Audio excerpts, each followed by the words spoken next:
కరీంనగర్, ఆదిలాబాద్, నిజామాబాద్, మెదక్ జిల్లాల బీజేపీ అభ్యర్థి విద్యావేత్త మల్క కొమ్రయ్యను ఆశీర్వదించండి. విద్యారంగంలోని టీచర్ల సమస్యలను చట్టసభలలో గట్టిగా పోరాడుతాం. మొదటి ప్రాధాన్యత ఓటు వేసి టీచర్స్ ఎమ్మెల్సీగా గెలిపించండి. మనము అడపాదడప మన పత్రికల్లో వార్తలు చూస్తుంటాం. క్యాంపస్ హైరింగ్ తగ్గింది, కంపెనీలు క్యాంపస్లకు రావడం తగ్గింది, రిక్రూట్ చేసుకోవడం లేదు, ఆఫర్ లెటర్ ఇచ్చినా ఫైనల్గా తీసుకోవడం లేదు, వేజ్ హైక్ ఆశించిన స్థాయిలో ఉండడం లేదు, రిట్రెంచ్మెంట్లు, హైర్ అండ్ ఫైర్, లే ఆఫ్లు ఉంటున్నాయి. ఇలాంటి వార్తలు చదువుతూ ఉంటాం. సో ఎకనామీలో సైక్లిక్ చేంజెస్లో ఇవి కామన్గా రెగ్యులర్గా చదువుతాం. కానీ ఈరోజు వాల్ స్ట్రీట్ జర్నల్లో వచ్చిన ఒక రిపోర్ట్ చాలా ఆశ్చర్యాన్ని కలిగించింది. వాల్ స్ట్రీట్ జర్నల్ రిపోర్ట్ ఏంటి అంటే, ప్రపంచంలోనే టాప్ బిజినెస్ స్కూల్స్ వారి రిక్రూట్మెంట్ ప్యాటర్న్స్ని స్టడీ చేసింది. మామూలు స్కూల్స్ కాదు, Harvard business school, university of Pennsylvania Wharton business school, మీకు యూనివర్సిటీ ఆఫ్ షికాగో బూత్, మీకు New York university stern business school, MIT Sloane business school, ఇలాంటివన్నీ ఇవి. అలాగే మీకు north western university Kellogg's business school, ఇవన్నీ కూడా top business schools. Stanford graduate school of business. So వీటి recruitment pattern ఇలా ఉంది అంటే, నార్మల్గా ఈ టాప్ బిజినెస్ స్కూల్స్లో ద వెరీ యూనివర్సిటీ డిగ్రీయే పెద్ద సోర్స్ ఆఫ్ సపోర్ట్. సో వారికి నెట్వర్కింగ్ ఉంటుంది, ఆలమ్నై ఉంటుంది, ఆ కంపెనీ ఆ ఇన్స్టిట్యూషనల్ ఇమేజ్ ఉంటుంది. సో ఇవన్నీ కూడా ఒక ఇంపార్టెంట్ ఫ్యాక్టర్. అందుకే టాప్ స్కూల్స్లో చదివిన వాళ్ళు ఎవరికి కూడా జాబ్ మార్కెట్లో వెయిటింగ్లో ఉండరు. మీరు రిక్రూట్మెంట్ వాళ్ళు కోర్సెస్లో చదువుతున్న టైంలోనే ఉంటుంది. కానీ ఇప్పుడు ఈ వాల్ స్ట్రీట్ జర్నల్ రిపోర్ట్ ప్రకారం ఏంటంటే, హార్వర్డ్ బిజినెస్ స్కూల్లో కూడా after 3 months after graduation still 23% are not at recruited. 23% ఇంకా రిక్రూట్ కాలే. ఇది ఒక మ్యాసివ్ నెంబర్. ఎందుకంటే హార్వర్డ్ బిజినెస్ స్కూల్ లాంటి దాంట్లో చదవాలంటే కోట్ల ఖర్చు అవుతుంది. చాలా పెద్ద ఎత్తున లోన్స్ తీసుకొని వెళ్ళి చదువుతుంటారు. అందువల్ల they can't wait for a longer period. చాలా మీకు సైకలాజికల్ ప్రెషర్ని క్రియేట్ చేస్తుంది. సో ఇది 2024లో పాస్ అవుట్ అయిన వాళ్ళు 23% ఈవెన్ ఆఫ్టర్ 3 months మీరు they are still not employed. ఇందులో కొద్దిమంది మరింత బెటర్ జాబ్ వస్తుందని వెయిట్ చేయవచ్చు కూడా. ఎందుకంటే వాళ్ళు ఎక్స్పెక్ట్ చేసిన fat salary, very big salary రాకపోతే కూడా ఆగుతారు. ఎందుకంటే ఈ టాప్ బిజినెస్ స్కూల్లో చేరేవారు ఆల్రెడీ ఇందులో చాలామంది ఉద్యోగాలు కూడా చేస్తున్న వాళ్ళు ఉంటారు. ఒక మంచి శాలరీ వదులుకొని వస్తారు. దానికి తగ్గట్టుగా కూడా బీ స్కూల్లో రిక్రూట్మెంట్ రానప్పుడు వాళ్ళు they may wait also for a better opportunity. But still 23% is a very big figure. 2023లో ఇది 20% ఉండే, 2022లో ఓన్లీ 10% ఉండే. చాలా క్లియర్గా మీకు ఎకనామీలో ఉండే negative signals top be schools అయిన హార్వర్డ్ బిజినెస్ స్కూల్ను కూడా ఎఫెక్ట్ చేస్తుంది. హార్వర్డ్ బిజినెస్ స్కూలే కాదు, మీకు MIT స్లోన్ బిజినెస్ స్కూల్లో 22.8%, మీకు north west university Kellogg's business స్కూల్లో 13%, ఆఫ్టర్ 3 months కూడా 13%, ఆఫ్టర్ 5 monthsకి వచ్చేవరకు ఇది 8%కు పడిపోయింది. స్టిల్ 5 months తర్వాత కూడా టాప్ బిజినెస్ స్కూల్లో ఒకటైన కెలాగ్స్ బిజినెస్ స్కూల్లో చదివిన వాళ్ళు 8% ఉన్నారు. మీకు ఈ trend Wharton business school, Stanford graduate school of business, New York university stern business స్కూల్లో కూడా ఇదే ట్రెండ్ ఉందని వాల్ స్ట్రీట్ జర్నల్ కథనం. నేనేం ప్రైమరీ సోర్స్ కాదు ఇది, I'm just coating the wall Street journal. మీకు ఇప్పుడు యూనివర్సిటీ ఆఫ్ షికాగో బూత్ స్కూల్లో మెకెన్సీ వాళ్ళు లాస్ట్ ఇయర్ 71 members రిక్రూట్ చేస్తే ఇప్పుడు లిటిల్ ఓవర్ 30 మాత్రమే రిక్రూట్ చేశారని.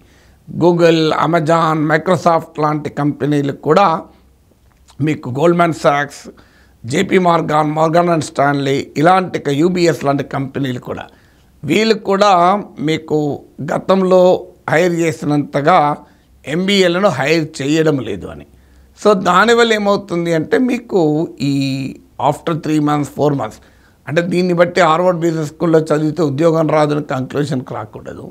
స్టాన్ఫోర్డ్ గ్రాడ్యుయేట్ స్కూల్ ఆఫ్ బిజినెస్లో చదివితే ఉద్యోగం రాదని కాదు. 5 months కాకపోతే 6 months they will definitely be place somewhere. నిరుద్యోగులుగా రోడ్ల మీద ఏం తిరగరు.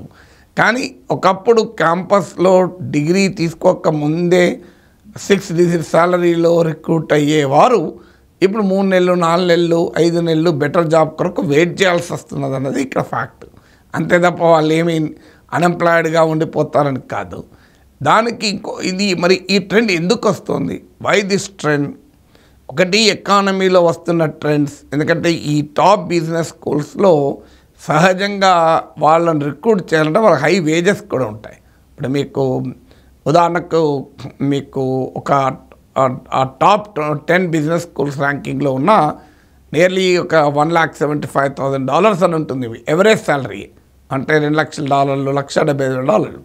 So they are already average salary కూడా చాలా ఎక్కువ ఉంటుంది. అందువల్ల ఆ స్థాయిలో వేజెస్ ఇచ్చి వాళ్ళని రిక్రూట్ చేసుకోవాల్సినంత ఎకానమీ ప్రాఫిటబిలిటీలో కార్పొరేట్ సెక్టార్ కూడా ఉండాలి.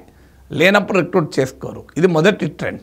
అంటే తక్కువ శాలరీ ఎప్పుడు కూడా లోయర్ శాలరీలో జాబ్ వస్తుంది, హయ్యర్ శాలరీలో కష్టం. సబ్ ఎడిటర్ జాబ్ రావడం సులభం, ఎడిటర్ జాబ్ రావడం కష్టం అని మేము జర్నలిజంలో జోకేస్తుంటాం. సబ్ ఎడిటర్ జాబ్ రావడం సులభం, ఎందుకంటే ఆ జాబ్కు చాలామంది ఉంటారు. ఎడిటర్ జాబ్కు మీకు పోస్టులు అన్నీ ఉండవు, ఒకటే పోస్ట్ ఉంటుంది. అందువల్ల higher the salary difficult to get the job. అది కూడా ఒక కారణం. ఈ టాప్ బి స్కూల్స్ మీకు లోయర్ శాలరీకి వాళ్ళు రారు కదా అంత చదివి. సో కానీ బట్ స్టిల్ ఈ డేటా ఈజ్ డెఫినెట్లీ పజ్లింగ్. సో మీకు ఇక్కడే కాదు, ఇండియాలో Indian institute of managements top business schools మన దగ్గర ఈవెన్ ఐఐఎమ్స్లో కూడా సాధారణంగా క్యాంపస్ రిక్రూట్మెంట్లు మొదలైన 2-3 డేస్లో 100% ప్లేస్మెంట్ అయ్యేది. ఇప్పుడు 2 months వరకు కూడా ఆల్ ఐఐఎమ్స్లో 100% ప్లేస్మెంట్ కంప్లీట్ కాలే. మీకు ఓల్డ్ ఐఐఎమ్స్లో 3 out of 6 ఐఐఎమ్స్లో మాత్రమే మీకు క్యాంపస్ రిక్రూట్మెంట్లో 100% మందికి జాబ్ వచ్చింది. ఈ కొత్త ఐఐఎమ్స్లో అయితే ఓన్లీ 1 ఐఐఎంలో మాత్రం, న్యూ ఐఐఎంలో ఓన్లీ 1 దాంట్లో మాత్రమే వచ్చింది. అంటే ఈ ట్రెండ్ ఇండియాలో, వరల్డ్లోనే కాదు ఇండియాలో కూడా ఉంది. సో ఎందుకుంది? నేను ఇంతకుముందు చెప్పినట్లు వెరీ హై వేజెస్ను ఇవ్వటానికి సిద్ధంగా బిగ్గర్ కంపెనీస్ లేవు. ఎందుకంటే చిన్న చిన్న కంపెనీలు అంత శాలరీస్ ఇవ్వలేవు. సో ఆ బిగ్ కంపెనీస్ అంత ఇవ్వటానికి సిద్ధంగా లేవు because of the economy trend వల్ల. రెండవది ఏంటంటే ఆర్టిఫిషియల్ ఇంటెలిజెన్స్ ప్రభావం వల్ల మీకు ఓవరాల్ ఎంప్లాయ్మెంట్ జాబ్ మార్కెటే రీజిక్ అవుతుంది, అంటే సమీక్షించబడుతోంది. ఏఐ అలాగే జనరేటివ్ ఆర్టిఫిషియల్ ఇంటెలిజెన్స్ వల్ల జాబ్ రోల్స్ రివైజ్ అవుతున్నాయి, టీమ్స్ రీస్ట్రక్చర్ అవుతున్నాయి, మీకు జాబ్ ప్రొఫైల్స్ మారుతున్నాయి. సో లోయర్ లెవెల్లో చాలా జాబ్స్ రిడెండెంట్ అవుతున్నాయి, ఇర్రెలవెంట్ అవుతున్నాయి. ఎందుకంటే AI can perform all these mundane skills. అయితే మీరు హార్వర్డ్, వాటన్, స్టాన్ఫోర్డ్లో చదివే వాళ్ళు చేసే ఉద్యోగాలకు ఏఐ ఎఫెక్ట్ ఇస్తుందా అంటే ఇవ్వదు. కానీ ఓవరాల్గా మీరు జాబ్ మార్కెట్ మొత్తం కుదుపు గురైనప్పుడు అనివార్యంగా హయ్యర్ లెవెల్లో కూడా ఎంతో కొంత కుదుపు కనిపించక తప్పదు. ఇక మూడవది ఏంటంటే ఓవర్ సప్లై. మీరు రోజు రోజుకు ఈ బిజినెస్ స్కూల్స్ పెరుగుతున్నాయి, ఈవెన్ టాప్ బి స్కూల్స్ కూడా. ఇప్పుడు మన దగ్గర ఐఐఎమ్స్ కూడా 2013 నుంచి ఇప్పటి వరకు మీకు ఎన్ని ఐఐఎమ్స్ పెరిగాయి మీరు గమనించండి.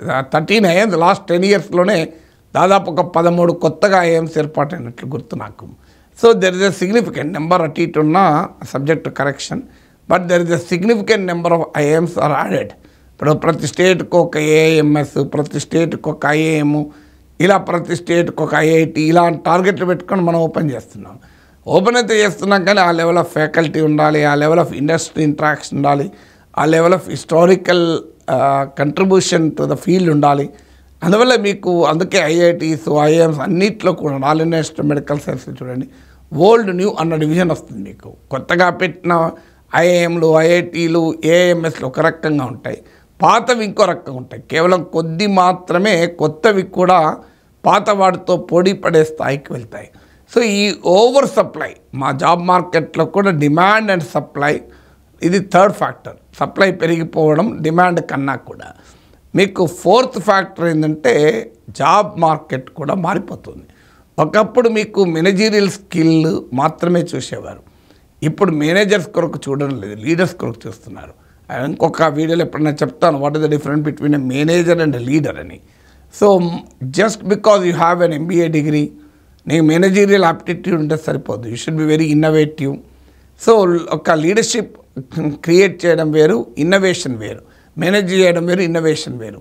సో అందువల్ల కేవలం ఒక జనరల్ మేనేజర్లకు కాదు, స్పెషలిస్ట్ కావాలి. అందుకే మీకు ఒకప్పుడు ఫంక్షనల్ డొమైన్ చాలా ఇంపార్టెంట్ ఉండే.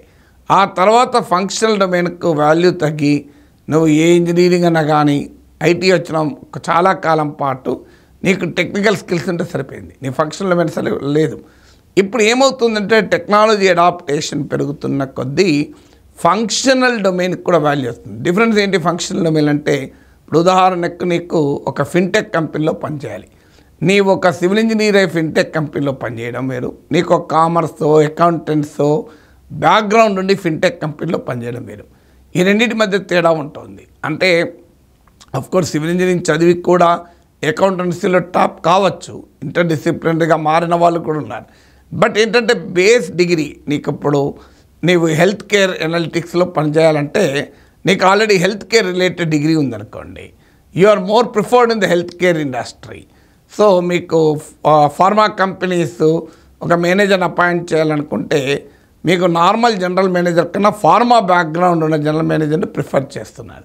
దీన్నే ఫంక్షనల్ డొమైన్ అంటారు. అంటే నీకు ఒక రంగం నీకు ఆ డిగ్రీతో పాటు మీకు మేనేజీరియల్ యాప్టిట్యూడ్తో పాటు ఫంక్షనల్ నాలెడ్జ్ కూడా ఉన్నప్పుడు you will be more efficient.